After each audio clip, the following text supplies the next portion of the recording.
Halo semuanya, kali ini saya akan menjelaskan mengenai bab 4, yaitu pasar bisnis dan perilaku pembelian bisnis. Adapun materi ini diambil dari buku Principle of Marketing yang ditulis oleh Kotler dan Armstrong.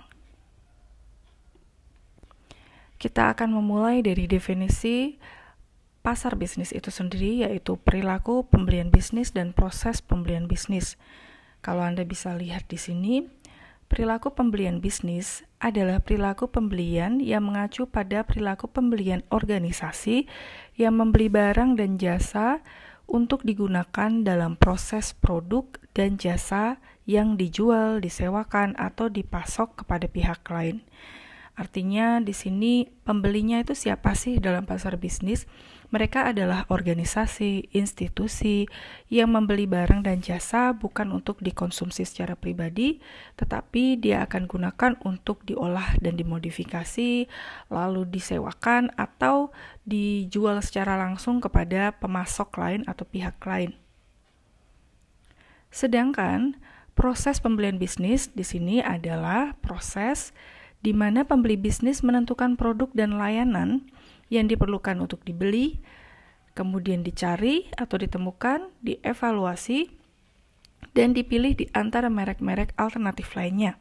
Nanti kita juga akan lihat beberapa proses dalam pasar pembelian bisnis yang jauh lebih kompleks daripada pembelian pasar konsumen biasa. Seperti apa sifat pembelian bisnis?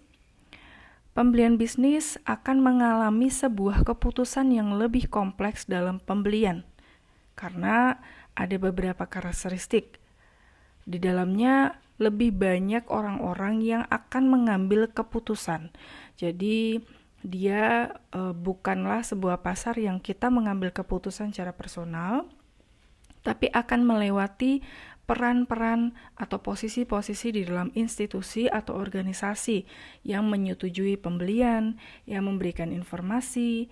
Nanti kita juga akan lihat ada sebuah slide yang menyampaikan beberapa peran-peran yang ada di dalam pengambilan keputusan pembelian. Selain itu, ada upaya pembelian yang lebih profesional.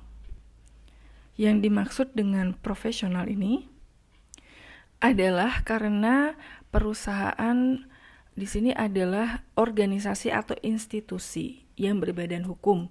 Jadi mereka harus melewati suatu proses-proses dokumentasi birokrasi yang cukup panjang sebelum kemudian memutuskan melakukan sebuah pembelian. Dan yang ketiga, lebih banyak interaksi pembeli dan penjual. Jadi di dalam sebuah proses pembelian bisnis, pastinya akan ada negosiasi harga untuk mendapatkan harga yang terbaik ataupun mendapatkan harga yang termurah untuk kualitas produk yang sesuai dengan kualifikasi perusahaan. Ada beberapa tipe utama situasi pembelian. Yang pertama ada yang disebut sebagai straight rebuy, ada yang disebut sebagai modified rebuy, new task, dan juga system selling. Dalam straight rebuy, situasi pembelian terjadi secara rutin dengan memesan ulang produk tanpa melakukan modifikasi apapun pada produk. Jadi sebagai contoh, perusahaan sudah terbiasa memesan produk A ke perusahaan B. Maka dia hanya tinggal membeli produk A, tidak perlu diubah, dan tinggal menjual di toko dia. Contoh secara real adalah Superindo. Ketika dia ingin memesan produk beng-beng ataupun coki-coki, dia akan memesan kepada PT Mayora secara langsung dalam jumlah grosir yang sangat besar. Kemudian tanpa memodifikasi beng-beng ataupun coki-coki itu, mereka hanya tinggal mendisplay di toko Superindo itu sendiri. Tipe yang kedua adalah modified rebuy, di mana penjual akan memodifikasi produk sesuai dengan spesifikasi produk yang mereka inginkan, sesuai dengan harga yang mereka inginkan, sesuai dengan persyaratan dan pemilihan pada pemasok yang mereka inginkan. Sebagai contoh kembali, misalnya Alfamart membeli produk beras kepada sebuah perusahaan grosir atau agen beras yang dia bisa membeli dalam bentuk kuintal. Kemudian oleh Alfamart, dia akan membuat kemasan dalam bentuk 1 kilo atau 5 kilo yang dia beri merek Alfamart. Hal ini juga bisa terjadi ketika Anda adalah sebuah warung atau perusahaan atau sebuah restoran di mana Anda membeli beras di warung-warung terdekat di sekitar restoran Anda, kemudian memodifikasi atau membuat beras itu menjadi sebuah nasi yang dimana ketika ada customer datang ke restoran Anda dan memesan nasi goreng atau memesan makanan, Anda akan membuatkan nasi goreng itu, nah itu yang disebut sebagai modified ribeye. Anda memodifikasi produk lalu menetapkan harga baru dan lain-lainnya sesuai dengan yang Anda inginkan. Ada juga yang disebut sebagai new task atau tugas baru, adalah situasi pembelian di mana pembeli membeli sebuah produk atau jasa untuk pertama kalinya. Jadi dia belum pernah melakukan pembelian apapun di perusahaan tersebut atau sudah pernah melakukan pembelian, tetapi dia memilih pembelian pada produk baru. Dan yang terakhir, pada tipe utama situasi pembelian, ada system selling atau disebut sebagai penjualan tersistem. Ini adalah suatu sistem di mana pembeli menginginkan adanya solusi lengkap atas masalah yang didapatkan dari satu penjual. Sebagai contoh, Overstock.com yang pada gambar slide ini adalah sebuah perusahaan yang dia memiliki suatu sistem yang terintegrasi dengan UPS. Akan tetapi kalau Anda buka websitenya, sekarang bukan lagi namanya Overstock, tapi Bath and Beyond. Jadi website ini menawarkan penjualan furniture ataupun produk-produk rumah tangga yang ketika customer membeli dalam jumlah yang sangat besar ataupun dalam jumlah personal, mereka akan sekaligus bekerja sama dengan UPS. Jadi mereka tidak perlu bingung shippingnya dan sebagainya, jadi tinggal beli, shipping sudah di taken control oleh UPS itu sendiri. Karena mereka merupakan satu perusahaan atau memiliki suatu perjanjian dalam satu sistem selling. Tadi disebutkan bahwa proses pembelian bisnis itu sangat kompleks. Kenapa sangat kompleks? Karena ada banyak orang-orang atau individu dan unit yang berperan dalam proses pengambilan keputusan pembelian, yang di sini disebut sebagai pusat pembelian. Siapa saja peserta dalam proses pembelian bisnis? Ada user atau pengguna, ada pemberi pengaruh atau influencer, ada pembeli atau buyers, ada yang bertugas sebagai pengambil keputusan atau decision makers, dan penjaga gawang atau gatekeeper. Apa saja peran mereka? Jadi contoh, ketika suatu hari sebagai karyawan keuangan atau karyawan sumber daya manusia, saya membutuhkan sebuah laptop. Laptop itu biasa saya gunakan untuk mengumpulkan database karyawan, kemudian saya juga akan menggunakannya untuk banyak tujuan lainnya, misalnya menghitung payroll ataupun gaji karyawan dan seterusnya. Akan tetapi laptop itu rusak. Lalu saya akan berkomunikasi dengan atasan saya. Atasan saya adalah decision makers. Misalnya anggaplah atasan saya di sini manajer, manajer perusahaan. Manajer perusahaan sebagai decision maker menyampaikan bahwa mungkin kita perlu nih membeli produk laptop baru, ataupun kita supaya lebih tahu laptop apa yang paling bagus dibeli, kita bisa tanya sama staff sistem informasi perusahaan. Maka dia akan panggil sistem informasi. Nah, sistem informasi ini akan memberikan masukan-masukan, laptop apa sih yang bagus untuk dibeli, kemudian mereknya, spesifikasinya, belinya di toko mana, sehingga seorang sistem informasi ini akan menjadi seorang influencer, menjadi orang yang memberikan sebuah masukan-masukan mengenai spesifikasi produk laptop apa yang bagus dan tepat untuk perusahaan. Kemudian ketika decision maker sudah mengambil keputusan untuk menyetujui merek ataupun spesifikasi pembelian di mana, dia akan mengarahkan bagian buyers. Kalau di perusahaan itu bisa disebut sebagai bagian umum, bagian pengadaan, atau procurement. Buyers inilah yang kemudian ditugasi untuk melakukan pembelian produk. Jadi dia diminta untuk datang ke toko yang direkomendasikan, membeli produk yang sudah diinformasikan oleh influencer tadi. sesuai dengan arahan decision makers. Nah, setelah itu ada satu peran lagi yang disebut sebagai gatekeeper. Gatekeeper ini bisa siapa aja di dalam perusahaan yang dia menjadi pemberi informasi, yang meloloskan informasi atau menahan sebuah informasi.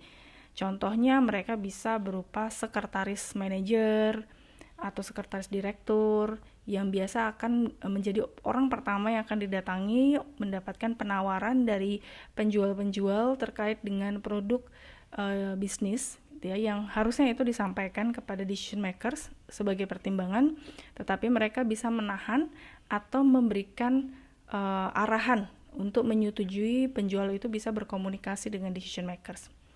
Gatekeeper ini bisa saja influencer gitu ya, seperti sistem informasi tadi yang dia menahan informasi bahwa toko yang bagus untuk dibeli seharusnya toko A, tapi dia menawarkan toko B karena itu rekanannya. Jadi gatekeeper ini orang-orang yang bisa melancarkan informasi atau menahan informasi. Nah, peran-peran yang ada di dalam proses pembelian ini saling berinteraksi dan berjalan secara profesional dan dokumentatif. Ya, jadi semuanya ada prosesnya dan ada prosedurnya.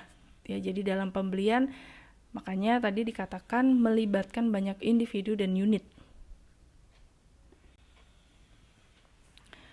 Di dalam perilaku pembelian bisnis itu akan dipengaruhi oleh banyak hal ya. Kita bisa lihat di sini ada pengaruh lingkungan. Lingkungan ini terdiri dari lingkungan ekonomi, kondisi permintaan penawaran di pasar, kemudian teknologi, regulasi dan politik, kompetisi, dan juga budaya dan kebiasaan dari lingkungan secara general. Lalu ada lingkungan organisasi, misalnya organisasi secara visi misi, tujuan, strategi, struktur dalam keorganisasiannya, bagaimana sistem mereka dan prosedur mereka itu berlangsung. Lalu ada sisi interpersonal, karena dalam organisasi ada orang-orang ya, ada yang bisa memberikan pengaruh, ada yang merupakan seorang expertise gitu ya, seorang yang ahli, kemudian memiliki otoritas seperti decision maker tadi, dan dinamika komunikasi mereka. Jadi contohnya misalnya, saya ini adalah seorang sistem informasi yang tahu pembelian produk yang terkait dengan teknologi itu seharusnya seperti apa. Tetapi hubungan saya dengan manajer saya itu kurang baik, komunikasi dan dinamikanya kurang terbuka. Sehingga bisa saja instead of memberikan informasi yang benar, saya menahan informasi yang baik untuk mendapatkan keuntungan ataupun untuk sengaja menjatuhkan manajer itu dan memberikan informasi yang buruk. Jadi dinamika komunikasi itu juga berpengaruh dalam proses pembelian. Nah, kalau secara individu, masing-masing orang atau masing-masing unit yang ada di perusahaan kan adalah orang-orang yang punya latar belakang usia pendidikan, kepribadian, preferensi, dan gaya pembeliannya berbeda-beda. Jadi, sebagai contoh misalnya, Anda adalah seorang decision makers gitu ya, yang memutuskan pembelian produk yang boleh dan tidak boleh digunakan. Perusahaan Anda, karyawan-karyawan yang menginginkan suatu desain tempat kerja yang lebih minimalis ya, yang sesuai dengan masa kini lah, yang nggak terlalu banyak furniture berat gitu ya, yang bahannya yang cukup simple, tidak perlu banyak aksesoris dan lain sebagainya. Tapi ternyata decision makersnya Anda adalah orang yang berasal dari generasi baby boomers yang suka dengan produk-produk yang vintage. Jadi dia justru akan memesan misalnya meja terbuat dari jati yang warnanya coklat dengan desain ukir yang macam-macam gitu, yang tidak sesuai dengan selera para karyawan. Nah, itu bisa aja terjadi karena dilatar belakangi oleh usia misalnya, ataupun kesukaan, motif, kepribadian. Itu yang kemudian menyebabkan adanya suatu perilaku pembelian tertentu. Karena ya ini kompleks ya, ada banyak hal yang berpengaruh di dalam organisasi. Dalam tahapan ini, sesuai dengan gambar 6.3, yaitu tahapan proses pengambilan keputusan pembelian bisnis. Kalau Anda masih ingat sebelumnya, di dalam materi pasar konsumen, Anda hanya punya 5 tahap di situ ya. Kita punya 5 tahap saja yang terdiri dari problem recognition, search for information, penyediaan alternatif dan pemilihan evaluasi alternatif, lalu keempat adalah pembelian, dan yang terakhir adalah review atau ulasan pasca pembelian. Nah, kalau di dalam pasar bisnis itu jauh lebih kompleks, di mana kita membutuhkan 8 tahap. Tahap yang pertama sama ya, problem recognition, bahwa perusahaan menyadari Anda membutuhkan suatu barang atau jasa untuk pemenuhan proses bisnis perusahaan. Bisa berupa penyediaan komputer, bisa berupa penyediaan bahan baku mentah, bisa berupa misalnya Anda sebagai perusahaan hotel membutuhkan sampo dan sabun untuk diletakkan di kamar mandi kamar customer ya, sebelum mereka masuk sudah ada gitu ya fasilitas itu. Anda membutuhkan biasa dalam jumlah yang bukan cuma 1-2 ya. Kalau pasar bisnis pasti membutuhkan dalam jumlah yang besar. Jadi pembeliannya sekalian gitu. Nah, setelah problem recognition, Anda akan membuat suatu deskripsi mengenai produk apa yang dibutuhkan. Oh, saya membutuhkan sampo and sabun gitu ya, untuk kelengkapan kamar mandi di kamar hotel. Dan Anda akan menetapkan kemudian sebuah spesifikasi produk yang diinginkan. Shamponya yang maunya merek apa misalnya. Dan botolnya yang berapa mili ukurannya. Yang bentuk botolnya seperti apa. Pembeliannya biasanya di mana, baik itu di kotanya atau di tokonya, jumlah berapa yang diinginkan, harganya bagaimana, yang wanginya seperti apa. Jadi Anda membuat suatu spesifikasi detail yang Anda inginkan. Harus kapan produk itu tersedia. Lalu setelah Anda punya spesifikasi, Anda cari supplier mana yang bisa kira-kira menyediakan produk ini. Lalu Anda cari gitu ya supplier-supplier toko-toko apa. Nah, setelah Anda sudah tahu list suppliernya, tahap berikutnya adalah Anda mengundang mereka untuk menawarkan dalam bentuk proposal. Jadi disebut sebagai proposal solicitation. Proposal solicitation ini adalah suatu undangan untuk daftar supplier yang Anda sudah lihat, atau mungkin Anda mengundang supplier manapun yang mampu menyediakan ketersediaan sampo dan sabun tadi ya. Kemudian setelah itu sudah ada nih supplier-supplier yang mengirimkan proposal mereka, Anda kemudian tinggal memilih supplier mana yang paling cocok harganya, spesifikasinya, ketersediaan dan kemampuan mereka untuk menyediakan tepat waktu. Anda akhirnya memilih atau pilihan Anda jatuh pada satu supplier. Setelah jatuh kepada satu supplier, Anda melakukan routine order terkait dengan spesifikasi yang Anda inginkan. Setelah selesai order tersebut, kan produk digunakan, kita mendengarkan ulasan-ulasan dari customer mengenai shampoo ataupun sabunnya. Ya, barulah kita juga mereview kinerja atau performance mereka selama proses order. Apakah komunikasinya berjalan baik? Apakah dalam prosesnya mereka mengirimkan tepat waktu, packagingnya baik atau tidak, harganya cocok atau enggak. Untuk kemudian kita gunakan informasi ini untuk memilih kembali supplier dalam proses pembelian bisnis berikutnya. Ya, jadi ini adalah proses tahapan pengambilan keputusan yang lebih kompleks dan tadi harus melibatkan banyak unit atau peran di dalam organisasi. Oke, di dalam slide ini kita melihat ada suatu istilah yang disebut sebagai e-procurement. Procurement itu sendiri adalah suatu proses pengadaan produk ya untuk memenuhi kebutuhan organisasi. Biasanya ada divisi-divisi tertentu di dalam organisasi yang memang dia tugasnya adalah melakukan pembelian ya. Bisa disebut sebagai bagian pengadaan, bisa disebut bagian pembelian. Ada yang menyebut juga secara dengan istilah trennya adalah procurement, ataupun ada yang menyebutnya dalam divisi umum yang tugasnya adalah membeli ya produk-produk yang dibutuhkan perusahaan. Lalu procurement sekarang bisa berbentuk elektronik, jadi kita nggak harus mendatangi kantor-kantor atau toko-toko secara langsung untuk melakukan pembelian, tapi kita bisa menggunakan pengadaan secara online atau e-procurement. Secara definisi, ini adalah suatu prosedur standar bagi seluruh perusahaan besar, bagi sebagian besar perusahaan besar saat ini yang memungkinkan untuk pemasar bisnis terhubung langsung dengan pelanggan secara online untuk menjual produk dan layanan mereka, menyediakan layanan dukungan pelanggan, dan memelihara hubungan pelanggan yang berkelanjutan. Jadi pengadaannya sekarang secara online gitu ya, untuk terhubung langsung. Jadi kadang-kadang kita untuk menghubungi mereka melewati agen-agen misalnya ya. Ini kan kalau e-procurement memampukan kita untuk terhubung langsung dengan para penjual atau pembeli. Bentuk e-procurement itu bisa online purchasing, jadi misalnya perusahaan punya suatu website sendiri gitu ya, dan websitenya itu memampukan untuk menyediakan portal, supaya portal itu khusus untuk hubungan antara penjual pembeli seperti itu, atau situs pembelian perusahaan. Jadi perusahaan punya website yang websitenya itu ya menjual produk tapi secara grosir, dan bentuknya bisa juga extranet. Jadi kalau kita sudah punya supplier utama yang sering kita membeli ulang di situ, kita melingkan mereka dengan extranet kita. Ya, extranet itu contohnya bagaimana kita melingkan data internal perusahaan itu ke publik ataupun ke konsumen luar ataupun ke pembeli luar ya. Sebagai contoh, kalau misalnya Anda memesan sebuah paket itu ya dari Shopee, kan ada tulisan kurirnya apa. Misalnya anggaplah JNT ya. Kemudian Anda pingin supaya men-tracing paket itu.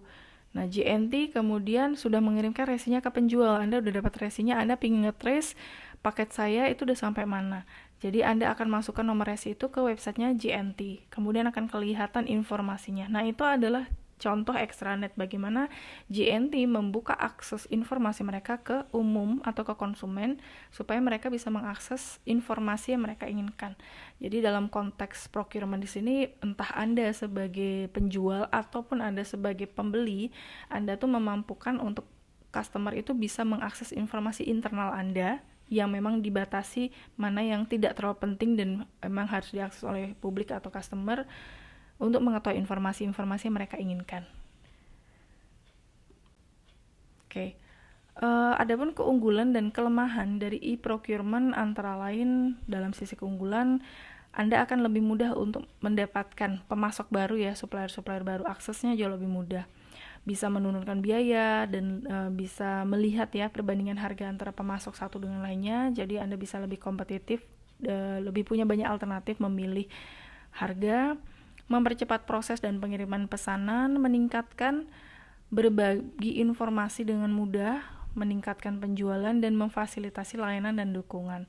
Kelemahannya adalah mengikis hubungan ya, ketika kita punya pemasok yang sudah kita beli ulang, ketika kita mencari pemasok baru, jadi hubungannya terkikis gitu ya. Padahal di dalam procurement itu sendiri kita harus bangun hubungan yang baik supaya supplier kita juga bisa memberikan yang terbaik ya, dalam bahan bakunya, harganya, hubungan dan komunikasi yang baik. Nah, ini adalah kelemahan dari penggunaan procurement sendiri, karena mudah untuk kita dapat pemasok baru, hubungan kita dengan pemasok yang sebelumnya bisa terganggu. Bentuk pasar bisnis itu bisa pasar institusi ya. Pasar institusi ini terdiri dari sekolah, rumah sakit, panti jompo, dan juga penjara yang menyediakan barang-barang dan jasa kepada orang-orang yang mereka rawat. Karakteristik dari pasar institusi biasanya anggarannya rendah, karena kan mereka harus memastikan bisa menyediakan dan bentuknya itu service ya kepada orang-orang yang menjadi pasien di rumah sakit atau murid-murid atau siapapun yang ada dalam perawatan mereka. Lalu selain itu ada captive patrons. Jadi captive patrons ini artinya orang-orang yang ada dalam pasar institusi, terutama orang yang sedang dirawat, itu tidak memiliki banyak pilihan dan tidak menuntut banyak hal. Jadi misalnya makanan rumah sakit, karena makanan yang sehat itu misalnya rendah gula dan mengurangi garam, biasanya rasanya pasti kita udah tahu ya, makanan rumah sakit kita nggak bisa nuntut tambahin cabai dong, tambahin gula atau garam. Ya udah, terima makanan rumah sakit ya memang harus seperti itu, harus sehat, dan konteks sehat itu artinya tidak harus enak. Kemudian orang yang misalnya di dalam penjara tidak punya banyak pilihan untuk menginginkan produk apa, mereka ingin makan apa. Begitu juga dengan sekolah ya, anak-anak mungkin tidak bisa merequest apa yang mereka inginkan. Bagian lain dari pasar bisnis adalah pasar pemerintah. Pasar pemerintah ini terdiri dari divisi-divisi atau departemen-departemen yang ada di pemerintahan ya, mau Anda di departemen transmigrasi, ketenagakerjaan, keuangan, divisi UMKM, ataupun kementerian gitu ya, atau staf kepresidenan dan seterusnya, ya mereka di bawah pemerintah. Untuk karakteristik ya, pasar pemerintah cenderung memihak pemasok dalam negeri. Kenapa? Karena mereka harus mempertimbangkan policy mereka ya, kebijakan yang mereka atur sendiri supaya menyeimbangkan neraca pembayaran lah, lebih banyak pembelian secara domestik.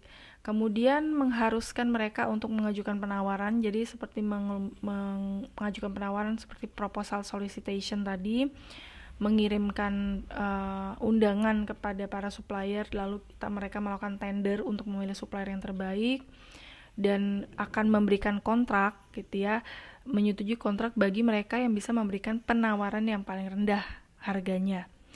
Faktor lain yang mereka pertimbangkan adalah faktor non-ekonomi. Jadi perusahaan yang akan menjadi pemasok yang dipilih oleh pemerintah biasanya harus bukan hanya masalah profit, tapi faktor non-ekonominya, misalnya apakah mereka membayar pajak atau tidak, apakah mereka ikut melakukan kegiatan sosial, ataukah mereka mengikuti aturan pemerintah atau tidak, pernahkah memiliki isu negatif atau tidak. Jadi faktor non-ekonomi ikut dipertimbangkan.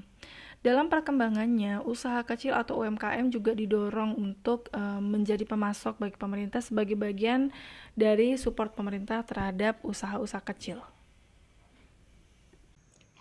Berikut materi dari bab 4, semoga Anda bisa belajar lebih baik, bisa lebih mudah memahami, dan selamat melakukan aktivitas berikutnya. Have a good day.